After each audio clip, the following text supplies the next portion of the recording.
Yo, what's going on, guys? How y'all doing? Hope you guys having a great day, great night, whatever time of day it is, whichever day of the week it is. I hope you guys are doing good. I'm coming at you guys with a little bit of an update. If you guys don't watch the stream, you guys may not know this yet, but I started South America server. This is my 7th day in, and I would like to say, I think that I made some pretty good progression for 7 days. I wasn't planning on making these type of videos, by the way, but people in the chat were like, "Oh, you should make them." Yada yada. So I was like, "All right, whatever.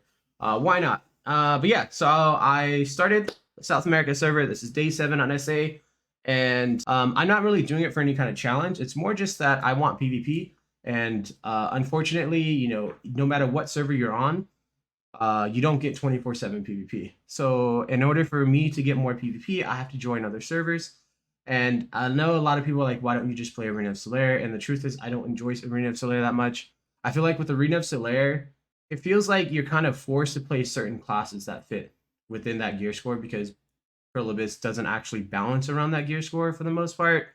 And so like it feels like if you're not playing certain classes, you're kind of just trolling. Obviously, I play a class that does really well, but it's still the same. I like to play a lot of classes. I like to just, if I feel like playing a Nova one day, I'll tag my Nova and I'll play her. If I feel like playing Corsair, I'll tag her and play her. And even Lon. So like the downside is that, I can't really do that in Arena of Solaire because if I do that, I feel like I'm trolling playing certain classes that aren't good in the meta. So I just don't play it. I joined SA because I want more PvP. I love open world PvP. I love GVGs. I love node wars that aren't scripted, and things like that. And so I currently play Korea and North America. In both regions, I have relatively high gear. On Korea, I'm what is it? I think I'm 316, 317 AP, something around there with a 380 DP or 390 actually. I could have more DP, but I don't want to put more Cappers into my bed gloves yet. I'm waiting for the new gloves to come out in literally a month. So I figured I'll just wait and just get that. And North America, I'm not as high. I'm 307 AP, 365 DP or something like that. And that one, I could use a little bit more DP. I could do some more grinding, but I'm not hard stressed on doing that because the guild that I'm in right now, they mainly do tier 1s, tier 2 node wars, so it's not really like I need a lot of extra gear. And they're a bunch of arena rats, to be honest. I love them, but they mostly spend their time in arenas. So it's not like I can get a lot of open world GVGs with them. Because of where my gear's at in both regions, I felt like this was a good time to start working on a third account on another region. That way, whenever I log in, no matter what time of day it is, if the current 2 regions that I play on don't have any PvP going on, I have another region that I can swap to and hopefully get some PvP in. Again, this is day 7 on South America. I'm 263 AP, 319 DP. It's not that great, but hey, I think it's pretty good for 7 days. And the way that I got there was honestly Gyfin. Upper Gyfin is such a great place. You can grind there as long as your character does relatively well in PvE.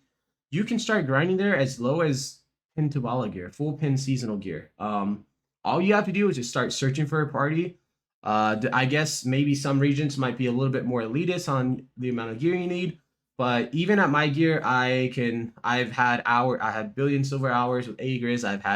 I've averaged like 700 mil plus across all the hours that I played at Gyfin.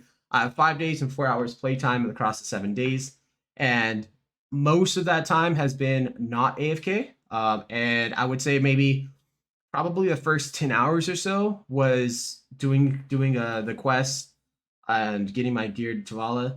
But as soon as I hit full pin seasonal, I went straight to Upper Gyfin. Upper Gyfin is a great place because it makes you a lot of money, especially if you get RNG carried with Tundra belts. If you don't, I mean, you're still making a decent amount of money. Some classes, even my class, they can go to Lower Sakraya, they can go to Ore Camp. But I don't know, something about Upper Gyfin just kind of reminds me of the old Pirates days back in Media. When, you would just like log in and take your boat out to Pirates for like, 4, 5, 6, 7, 8, 9, 10 hours a day. And you just got to sit there and then maybe GVG happens, maybe it doesn't. But yeah, so that's been kind of fun. There's no secret. I stream all of my progression. I stream every time I'm playing SA. But basically, it's literally just logging in and hopping on finding a Gyfin party. And that's really easy to do. You can get some megaphones from a loyalty shop, get megaphones if you have pearls. And you can just type in the world chat asking for a party. Some regions may not do it. In Korea, it's a little bit harder to find some groups sometimes, but I know that North America, a lot of people do it. I know Europe, a lot of people do it, so it shouldn't be too hard to find a party. If you're a shy, it'll be even easier. I've grinded with a shy and without a shy, and oh my god, grinding with a shy feels like you got speed hacks on, but it is a lot of fun. So if you do play a shy, it might be even easier to get a party. And the other thing was I joined a Node War guild. I joined maybe my 4th or 5th day in, but it's been really nice. So what's really good about joining a Node War guild is that as long as your guild does Node Wars every day, whether they win or lose, you're still going to be making free money, basically. You're going to be making free money. You're going to be getting materials that you're going to need later on. Some really good crystals. You are going to be getting the rewards that you can exchange to get the like the magic or melee or ranged damage reduction or evasion for Node Wars in the future. I don't even reach caps yet, and I do pretty well. My first Node War, I think I got like top 5. Honestly, I think every single Node War since then I've been getting top 5. And it's been really nice. I still don't. I think maybe I'm starting to reach caps. Maybe. I don't think I'll reach caps if I do a 2 or 3 Node War. I just recently last night made a Tet. Where'd it go? A Tet ultimate offhand. That way I can do a little bit more damage. If you guys don't know, ultimate offhands gives you additional special attack damage, which means when you're doing Node Wars, it's gonna do extra damage, and it's really, really nice. I will say it's a noticeable difference. Even if you don't reach caps, if you play a class that doesn't need to be in the front line, then you could afford to, sacrifice some DP to get it.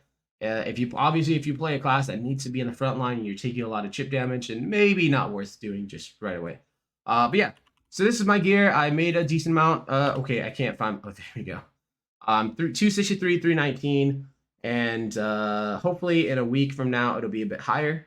But yeah, it's been pretty fun, and I will see you guys next time. If you guys want to catch any of this progression live, I stream almost every day or every other day. Twitch.tv/BDOBloo. It should be like above somewhere at the top of the screen. And yeah, I'll see you guys there. Peace.